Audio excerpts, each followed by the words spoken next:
Treasure hunting weekend mga katiyats. Kami ngayon ay papunta sa aming old site noon. Ito ay isang lugar kung saan napakaraming treasure hunter na ang pumunta. At mayroon ng history ng nakakuha dito, dalawa. Sa bundok na ito. Kaya mayroon pa itong natirang isa. Isang nakabaon. Kasi ito'y isang general treasure site. Yung nadaanan natin kanina, kapag makakita kayo ng ganyan na mga sinkholes o itong pabilog na mga bumagsak na lupa, pwedeng yan ang isa sa mga sinyalis i-detect nyo kapag merong sinkhole sa bundok, sa paanan ng bundok. Kasi yan ay mga sinyalis ng mga bumabagsak na, nag-bar down na mga treasure tunnel ng mga Hapon. Kung hindi man treasure tunnel talaga na ginagamit sa giyera.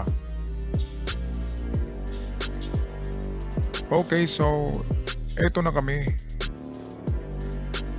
Noong COVID-19, malinis na malinis ang lugar na ito. Itong bundok na ito kasi napuputol yung mga kahoy sa bagyong Odette.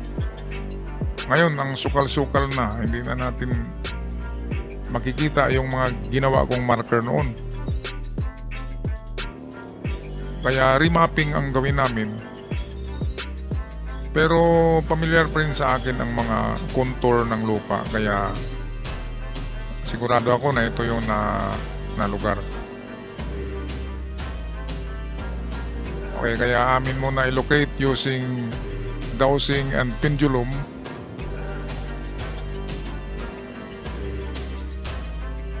Kung mag-detect dito, so ganun pa rin, hindi pa nakuha.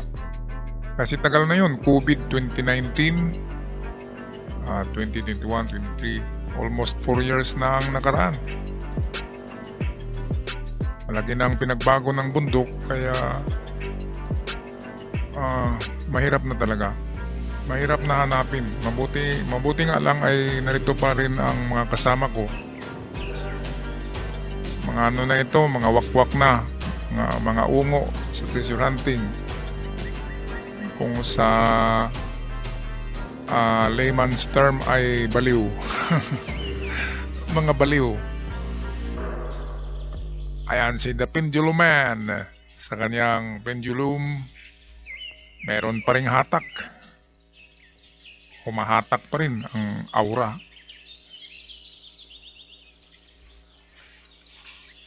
Sa treasure hunting ay, mga katiyats, ay ano talaga, ang tingin sa atin ng ibang tao ay baliw. Kaya wag lang kayong magalit kung tawagin kayo na nababaliw. Kasi napakaliit lang naman talaga ng tsansa na makakuha tayo niyan. At kapag makakuha tayo niyan, pinagpala tayo ng Diyos. Okay, kaya wala kasing impossible sa Diyos kapag talagang ibigay niya, pero hindi naman pwedeng ibigay yan sa taong natutulog lang. Di ba? Paano ka manalo sa loto kung hindi ka bumili ng ticket?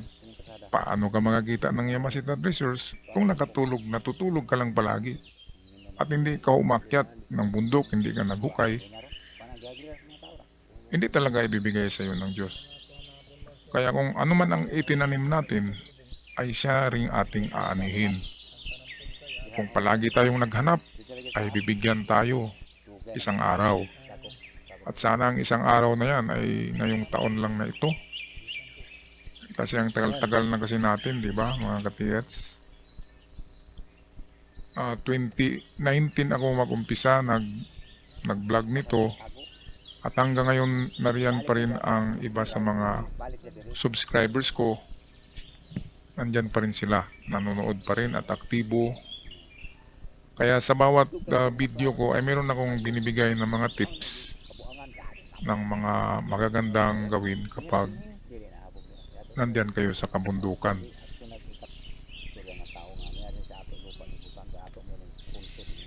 Okay, ngayon umpisahan na natin i-scan ang lugar. Ito kasi ay na-remap ko na noon. Kaya alam ko ang limit kung saan lang yung i-scan. Ito yung maganda kapag meron kayong kasama na marunong mag-detect ng surroundings. makuha yung tamang perimeter, kahit hindi ma-pinpoint, kunin lang yung perimeter. Example, ang diametro ng site na dapat nyong i-scan ay nasa 20 meters pabilog. Yan, pwede na yan. Sa 20 meters ay pwedeng nandyan ang item. Yan ang unang gawin. Dapat ay ma-locate nyo muna using your trusted locator. Kung ano man ang paborito nyong locator na tested na, yun ang palaging gamitin nyo. Yung mga ganyan. Pero maganda, 3 klaseng locator gamitin nyo or 2. At kung doon sila magturo sa isang lugar, eksakto, tama yung mga locators. Pero kung kanya-kanyang turo ang mga locators nyo, ibig sabihin, merong 2 doon na mali at isang tama.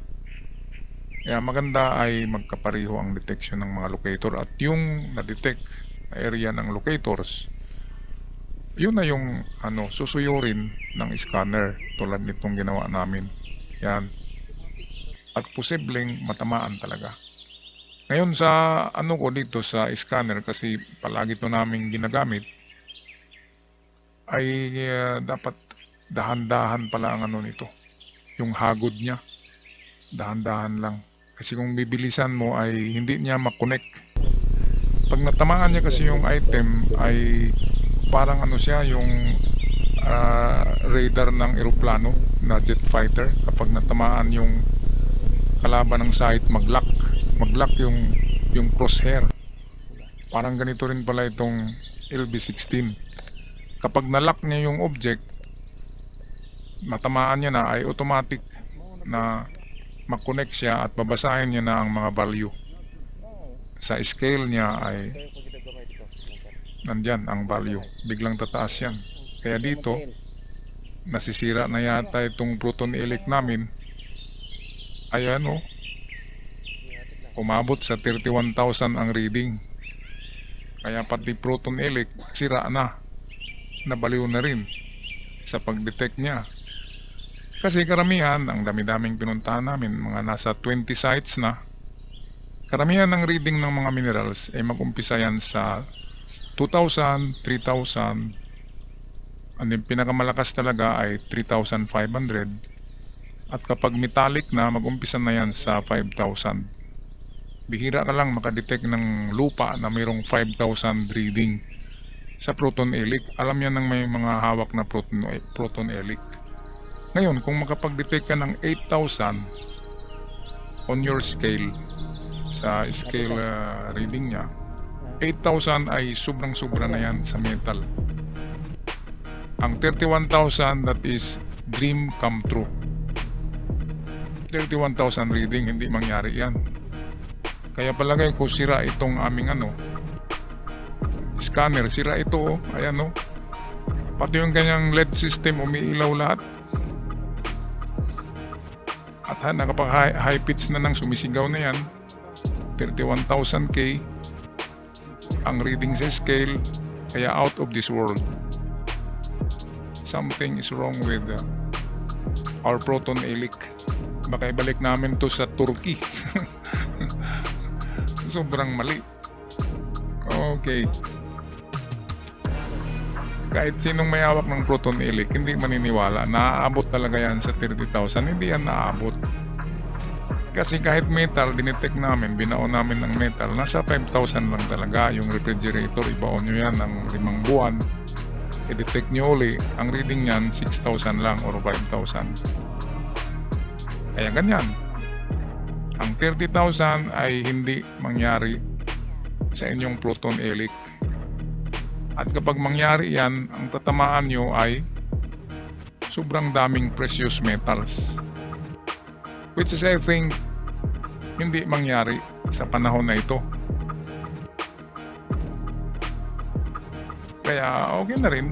Masaya na rin tayo, at least meron tayong reading, mga katiyats. At kung gusto nyong bumili ng mga ganitong klaseng equipment in treasure hunting, kontakin nyo ang ating amigo si Roniel Bourbon sa Bourbon Electronica in Cavite. 0975. Yan, 6675030 ang kanyang numero. At automatic meron kayong discount kung sabihin nyo na akong nagrekomenda sa inyo doon sa Bourbon. Tawag na kayo Romier. Again, 0975-6675030 ang kanyang numero. Alright, so ito lang naman talaga ang trabaho natin, ang mag-detect at mag-scan, pero hindi kami maghukay dyan. Detection lang kami at yan lang. Tutulong lang tayo sa tangan. Dito lang kami mga katiyads. Kami magpaalam na God bless us all at ingat kayong lahat mga katiyads.